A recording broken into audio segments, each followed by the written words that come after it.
about beekeeping management and its ties to the landscape. So Judy kind of talked about what the lab does and what some of the other students in the lab do. My name is Sheldon Brummel, and I'm a graduate student in the UNLB lab, and I'm also the Great Plains Master Beekeeping Project Coordinator. So I'm in the Department of Entomology, and the Great Plains Master Beekeeping Project is basically, I'm going to talk about it today, but it's an education program that we started about last year, and we're up to about 600 members, so 600 beekeepers throughout the Midwest, and I'm going to talk a little bit about that. But my outline today is going to be talking about the managed versus wild bees. I'm going to be touching on that because a lot of people here, you guys it's all about the landscape, right? So you're thinking, well, honeybees, I'm not a beekeeper. I've heard a lot of things in the news about honeybees and how maybe there's different camps of people who don't like honeybees or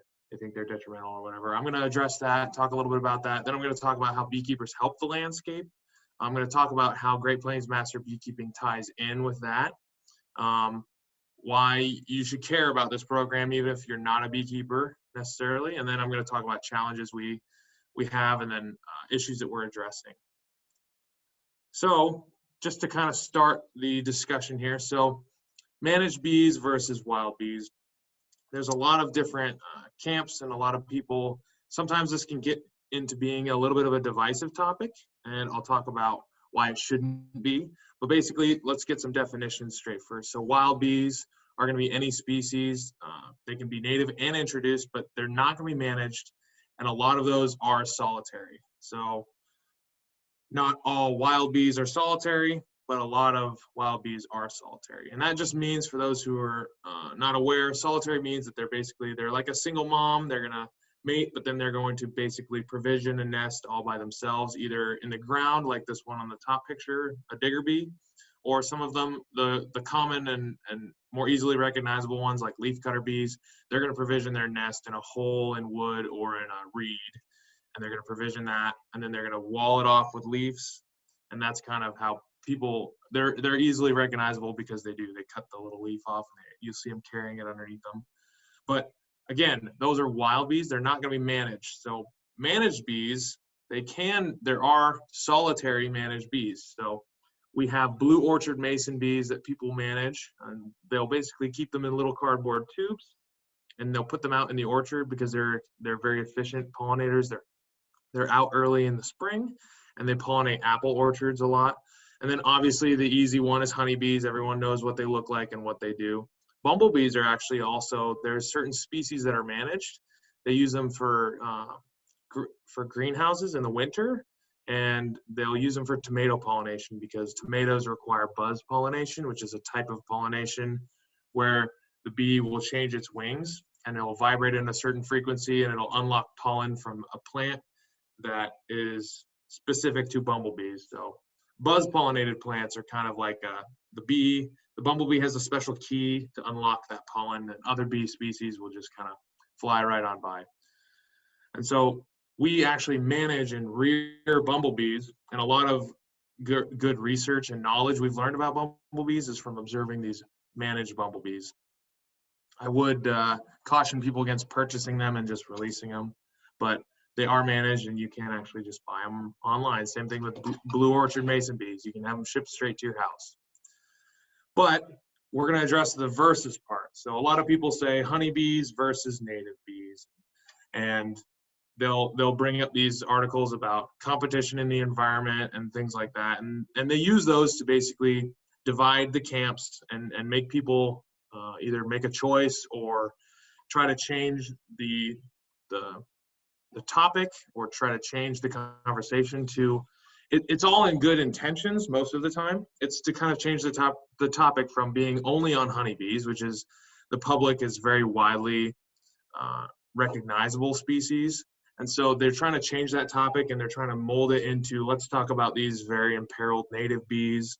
There's over 10,000 species. Katie talked about how there's a lot of them that are imperiled. Those citrus cuckoo bees, like people don't know what a citrus cuckoo bee is. In fact, I didn't even know that specific species until she was talking about it. So people are trying to change that conversation by bringing up the honeybees versus native bees. But basically, we're trying to pit people as honeybee keepers. They're the bad guys. The honeybees are an introduced species from Europe. They technically are, but again, they're a managed bee species. So you can have introduced North American species. They have some of the, but our bumblebees have become invasive in South America. So it's really not a black and white issue. And the biggest part is fighting over the scraps is going to ruin that true progress towards change. And that's what I'm going to be talking about today, is kind of how we're trying to meld those two things together. And I'm going to talk about how beekeepers are going to increase that landscape level of knowledge and also changes on the landscape. And then also just a quick note, but like some native bees are managed like that bumblebees, but also some of them there are some wild bees. So people who say, I only have wild bees, I don't keep honeybees because they're from Europe. There's actually some European species that are going to colonize those reeds. A good example is the leaf carder, or the wool carder bee. It actually can be detrimental because it'll try to bully and it'll attack, and it's very territorial, and it'll actually attack other insects in its territory. So you really have to make sure that when people are having these discussions, they are well defined on what they're talking about. You can't just have something that is so complex as bees interacting in a landscape as simple as honeybees bad, native bees good, we should not use honeybees. It really needs to be about where should we use honeybees, where should we emphasize native bees, how can they cooperate together. So I know it's a little bit long-winded, but that's the versus part, and it kind of ties into beekeepers are important on the landscape. So wild bees can and will use those honeybee plantings, even if those honeybee plantings include things like sweet clover or flax or non-native species and introduced species. Those native bees will actually use those. So increasing forage across the landscape, again, is one of the most important things. So overall improvement to the agroecosystem is going to be helpful to many other species, but the important part is we have to trace it back to why those flowers are getting planted. That is the motivation of that beekeeper to increase their bottom line.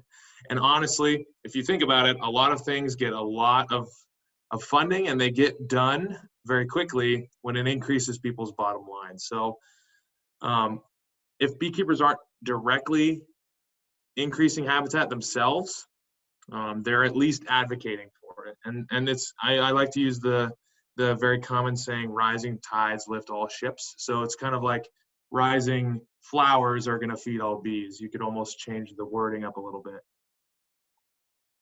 But again, they're also going to allow, the honeybee is great because like what Judy was talking about in her talk, they're the canary in the coal mine. So Judy talked about, and you saw those very vivid images of those bee kills in front of the hives and those massive piles. And we can't really have smell-o-vision yet, but you guys, if you want to imagine what a rotting carcass smells like, that's how many bees there are in front of that hive, and it smells bad too. So that kind of vivid imagery really helps with galvanizing public opinion. And honestly, those pictures should be used to help make some of those changes that Judy was talking about.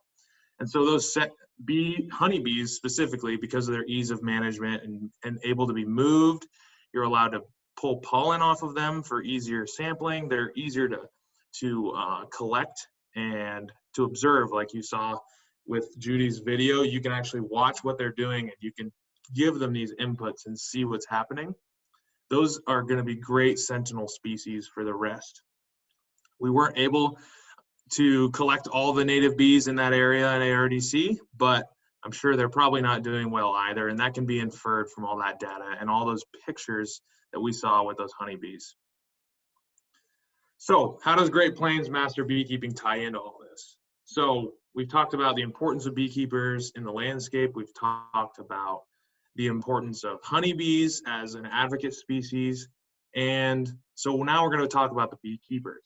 So the Great Plains Master Beekeeping Program is a program we started last year, and it's a training program. It emphasizes that professional development of beekeepers. It also develops skills in outreach and landscape in those beekeepers. So it's not just a bee school. You don't just go in, you get a certificate, you come out and you say, yay, look at me, I'm a master beekeeper.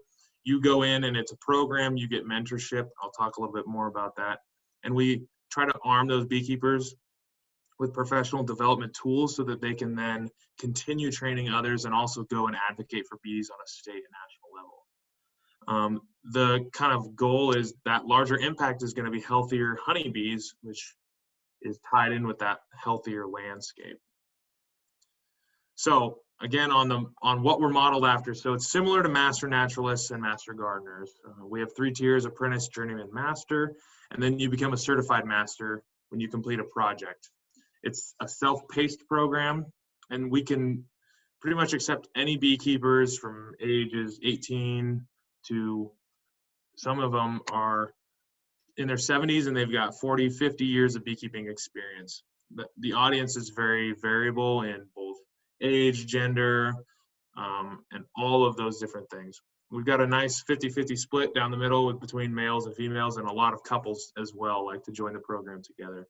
We have this circular structure. So like I was talking about, you don't just get your certificate at the end. You will get one, but at the end, you actually are going to turn around and you're going to start training. And so the program is really kind of a force multiplier. It's going to be training beekeepers in those scientific methods and critical thinking and leadership. And it's also going to touch on beekeeping management as well as how to manage their landscape. And it's almost like training them to be an amateur botanist is what I call them, because every beekeeper should start to learn amateur botany in order so that they can maximize where they're going to be placing those hives out in the landscape. It'll help them understand all the forage and nutrition that those honeybees need. And so that's a reason that GPMB is important. It's a central hub for beekeepers. It advocates for beekeepers and for increasing their knowledge at a state level and being able to reach out and connect them with advocates and researchers. So a beekeeper with 40 plus years of experience, but no interaction with any researchers and no interactions with advocates on the state level would not know if there's any laws that are new since he started back 40 years ago. He wouldn't know if there's any new management techniques. He wouldn't even know about the varroa if he lived in that bubble. So we're trying to expand that and give them connections. And we're also trying to connect in conservation groups so that they can bring their knowledge to the table on how to increase that forage and the rising tide that will lift all those ships. So we work with a lot of different stakeholder groups. We have built-in membership, mentorship, so that those beekeepers that are a little older in experience, they can pass that experience on to those younger beekeepers. Average age of beekeepers is about 50 to 60, but it's offset by those younger beekeepers that are starting to join up. But we also, inside of Great Plains Master Beekeeping, we provide train the trainer, so that again, it's not just UNL's baby anymore. It's all of these beekeeping associations: the Missouri State Beekeepers Association, the Nebraska Beekeepers Association, the Northeast Iowa Beekeepers Association, the Kansas Beekeepers Association. So all of those stakeholder groups, they get a piece of the pie and they get training from us and kind of standardization. And then they go out and do great things in their communities. And this is really nice because a lot of beekeepers are already conservation-minded people. And the analogy I like to use is, so you've got wild birds and you've got chickens, right? And so chickens, I keep them around not because I think that they're going to help the environment necessarily. I try to manage their waste and any of their other byproducts so that they have as little impact as possible if it's negative. And then they give me eggs, which is a positive to me.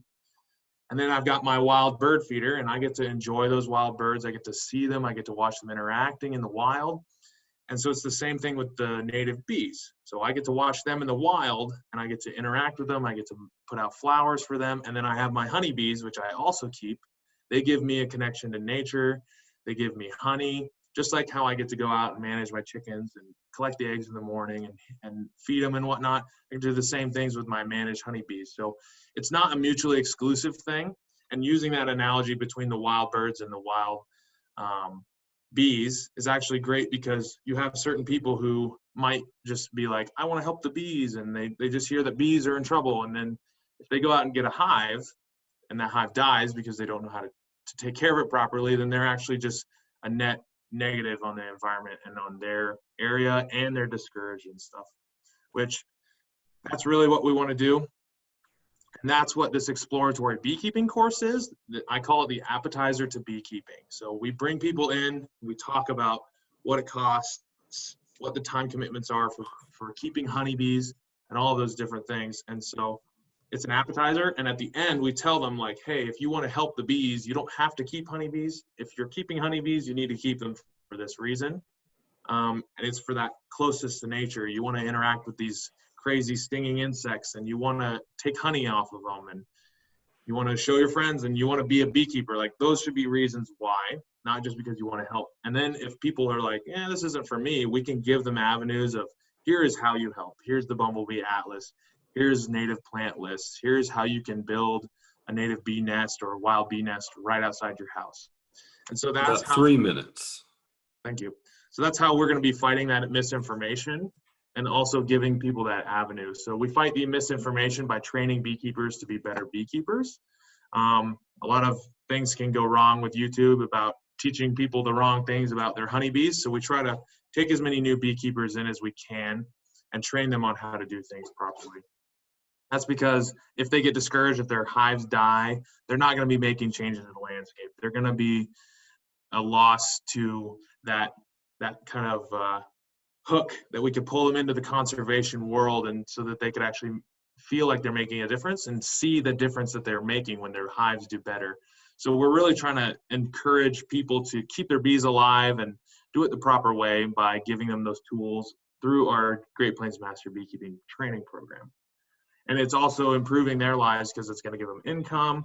It really helps because it's got low entry costs. So a lot of minority communities are really encouraged when they have bees because you don't need a ton of space, you don't need a ton of land, you don't need a ton of initial costs, and also you don't have a ton of regulations that are holding people back from creating those value-added products and they're selling their honey. And so those beekeepers are going to want to consistently improve their stock and their location, so they're going to be improving the landscape around them. And so what we do, we give them online and in-person training. We're going to be doing more in 2021 with in-person, hopefully. And then we also give members access to that cutting-edge research. We give them newsletters. We push out as much DIY guides as we can on the website. And we want to also create consistencies so that beekeepers use the same language and the same approaches, and we have the same learning objectives. So we know, okay, people who are new need to be learning these things so that they don't kill their hives, and then they can graduate to more advanced things. You don't want to jump into beekeeping and start queen rearing and artificial insemination. That's not how people get started with any sort of ranching or agriculture. You start with the basics. So that's what we want to encourage. We also do a lot of planting, habitat. We work with Kimmel Orchard, and we're working on large and small home scale. So if you've got a house, you can plant all of your plantings close to home. And then we're also working with large scale. So if I've got an old pasture and I want to convert it and not just have alfalfa that I cut all the time and only gets to third bloom, we're going to show people how to do large scale landscape enhancements as well. And then, like I said, we also try to target a lot of minority communities with veterans groups and Hispanic areas, because allowing their income to increase and allowing them to learn how to improve habitat it's a double whammy of helpfulness. So the implications of all this is we can increase that knowledge and success of beekeepers in the Midwest, which a big portion of that is going to be the professional development, because those people are talking, those people are voting, those people are focused on changing the landscape, and then people see what they're doing and they want to follow suit. So we want to make sure that people who are in the program in GPMB are going to be good examples of how a beekeeper should be. And when those guys and gals have healthy honeybees, then that's going to be a good indication of that pollinator community around each one of those people in the program. As they enhance that landscape, it's going to enhance the pollinator community, not just their honeybees, but it's going to enhance the pollinator community all around them. And so I want to say To the acknowledgements, we're funded off USDA.